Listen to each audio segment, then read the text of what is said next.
Halo semua, kali ini kita akan membahas materi mengidentifikasi latar belakang masalah penelitian, tujuan penelitian, manfaat penelitian, dan tinjauan pustaka. Yang pertama adalah latar belakang masalah penelitian. Latar belakang masalah adalah sesuatu yang menjadi alasan sehingga menjadi kenyataan yang terjadi tidak sesuai dengan harapan. Cara menulis latar belakang harus dicantumkan hal-hal berikut. Yang pertama, mengemukakan alasan penting masalah pokok penelitian. Yang kedua, mengemukakan masalah empiris yang ada pada masalah pokok tersebut. Yang ketiga, mengemukakan faktor-faktor yang mempengaruhi masalah pokok. Yang keempat, mengemukakan masalah empiris yang ada dalam setiap faktor. Yang kelima, memilih salah satu atau lebih faktor yang dianggap penting untuk dijadikan variabel bebas.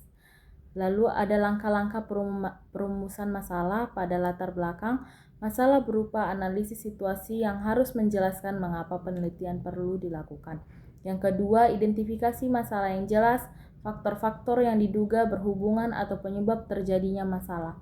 Yang ketiga yaitu pembatasan masalah penelitian berdasarkan justifikasi, adekuasi, visibilitas penelitian yang akan dilakukan. Dan yang kelima, perumusan masalah penelitian bisa dalam bentuk pernyataan atau pertanyaan sebagai dasar pembuatan judul penelitian.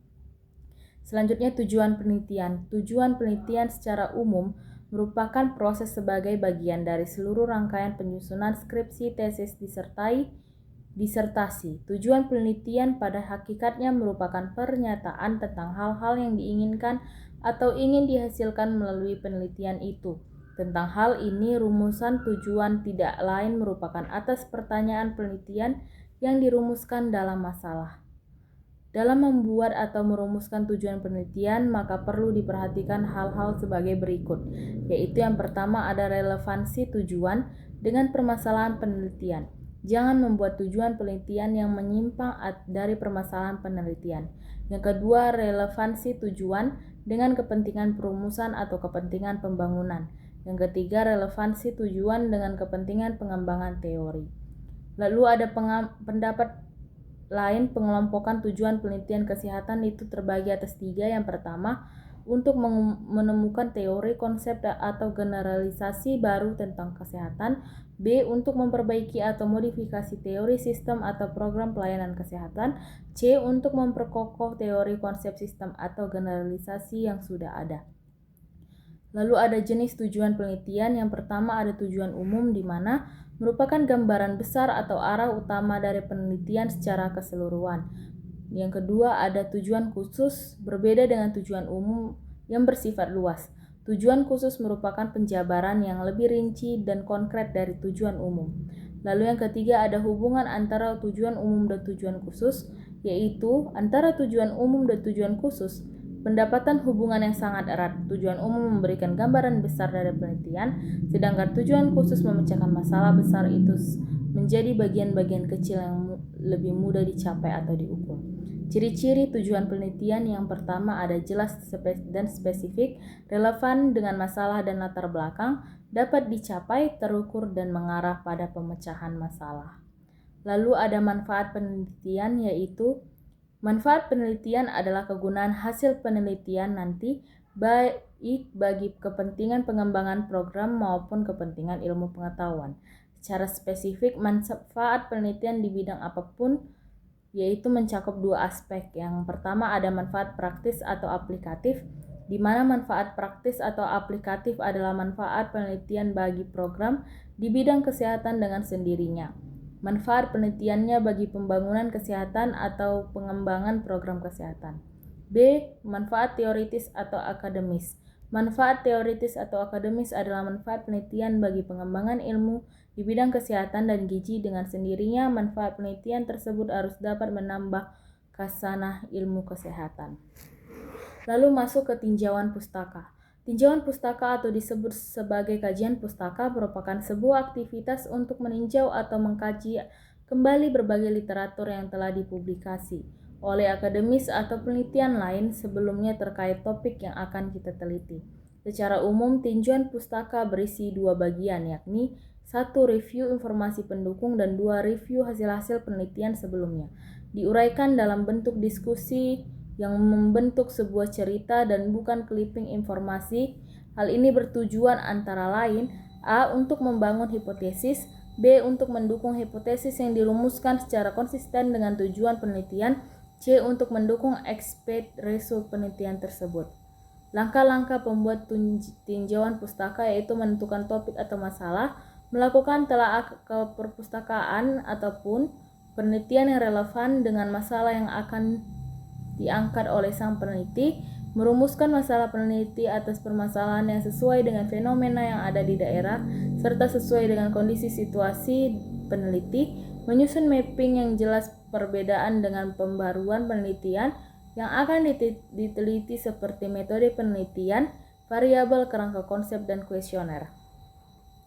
Lalu ada kriteria pemilihan bahan pustaka. Yang pertama, prinsip kemuktahiran, di mana prinsip kemuktahiran berartinya diupayakan menggunakan pustaka yang muktahir atau tidak kadaluarsa.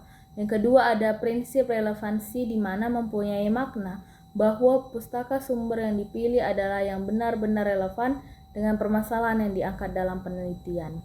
Lalu ada manfaat tinjauan pustaka, yaitu memahami dasar pengetahuan, identifikasi celah penelitian, mengembangkan kerangka teoritis, mendukung metode penelitian, mengidentifikasi sumber data, validasi temuan, membangun dasar penelitian yang kuat, mendukung pemahaman terhadap isu-isu yang kompleks, meningkatkan penulisan akademik, membantu dalam penelitian etika. Lalu ada cara mencegah plagiarisme, yaitu ada secara sederhana, plagiarisme adalah tindakan mengambil karya, ide, atau bahasa orang lain dan menyajikannya sebagai milik sendiri tanpa mengakui sumber aslinya. Cara mencegahnya yaitu ada jenis plagiarisme, di mana self-plagiarisme atau self-plagiasi terjadi ketika seorang penulis menggunakan materi yang telah dipublikasi sebelumnya. Yang kedua ada moset plagiarisme, ini terjadi ketika seorang menggunakan frasa dari sumber lain tanpa mencantumkan tanda kutip. Lalu ada accidental plagiaris, di mana jenis plagiasi ini terjadi ketika seorang penulis secara tidak sengaja lupa untuk mencantumkan sumber referensinya. Lalu ada pengertian parafrase, di mana yaitu merupakan cara mengekspresikan apa yang telah ditulis dan dikatakan oleh orang lain dengan menggunakan kata-kata yang berbeda agar membuatnya lebih mudah untuk dimengerti. Parafrase memiliki tujuan utama yaitu untuk menghindari plagiaris serta membuat gagasan yang lebih mudah dimengerti dari susunan kalimat yang baru. Jenis parafrase ada parafrase kebebasan, di mana merupakan jenis parafrase yang diperbolehkan penulis menggunakan bahasa kata-kata sendiri. Yang kedua yaitu ada parafrase terikat, di mana berbeda dengan parafrase bebas. Jenis parafrase terikat mewajibkan penulis untuk tetap menggunakan kata-kata asli dalam karya ilmiah rujukannya, kemudian baru ditambah dengan kata-kata dari penulis yang membangun karya ilmiah lain agar membentuk tulisan yang berbeda. Ada 7 jenis parafrase, yaitu ada parafrase ekuvalen, yaitu bersifat bersinonim sangat dekat. Ada parafrase keantoniman, di mana dua kata yang memiliki arti berbeda. Ada parafrase generik spesifik, di mana parafrase yang menunjukkan kata yang diparafrase lebih umum atau generik daripada hasil parafrase dari kata tersebut. Lalu ada parafrase amplifikasi, di mana adanya pengulangan bahasa dari kalimat yang diparafrase namun terdapat tambahan kata ataupun kalimat. Lalu ada parafrase spesifik generik, merupakan kebalikan dari generik spesifik. Ada parafrase kontraksi, di mana dilakukan dengan cara pengurangan satu atau dua frasa dalam kalimat diparafrasekan. Lalu ada parafrase rangkuman, adalah jenis parafrase yang satuan linguit memparafrasenya merupakan rangkuman dari satuan-satuan linguit yang diparafrasekan. Selanjutnya kita membahas soal pertama. Maya ingin meneliti tentang hubungan konsumsi fast food dengan status gizi remaja. Dalam latar belakangnya, ia hanya menuliskan definisi fast food dan pengertian status gizi tanpa menyertakan data prevalensi remaja obesitas atau alasan pentingnya penelitian dilakukan di lokasi tersebut. Pertanyaannya, kelemahan utama dalam latar belakang penelitian Maya adalah A. Tidak menjelaskan variabel penelitian, B. Tidak mencantumkan metode penelitian, C. Tidak menunjukkan urgensi dan data pendukung masalah, D. Tidak membuat hipotesis, E. Tidak menjelaskan populasi. Jawabannya adalah C, dengan pembahasan bahwa latar belakang harus menyajikan data atau fakta, menunjukkan kesenjangan masalah, dan menjelaskan urgensi penelitian. Soal nomor 2. Rudy meneliti tentang pengaruh edukasi gizi terhadap pengetahuan ibu balita. Ia menuliskan tujuan penelitian sebagai berikut. Untuk mengetahui apakah edukasi gizi dapat meningkatkan pengetahuan ibu balita dengan pertanyaan. Tujuan penelitian Rudy termasuk jenis A. Tujuan deskriptif, B. Tujuan komparatif, C. Tujuan asosiatif, D. Tujuan eksperimental, E. Tujuan eksploratif. Jawabannya adalah D, dengan pembahasan kata pengaruh atau meningkatkan menunjukkan hubungan sebab akibat atau intervensi, jadi termasuk tujuan eksperimental atau pengaruh.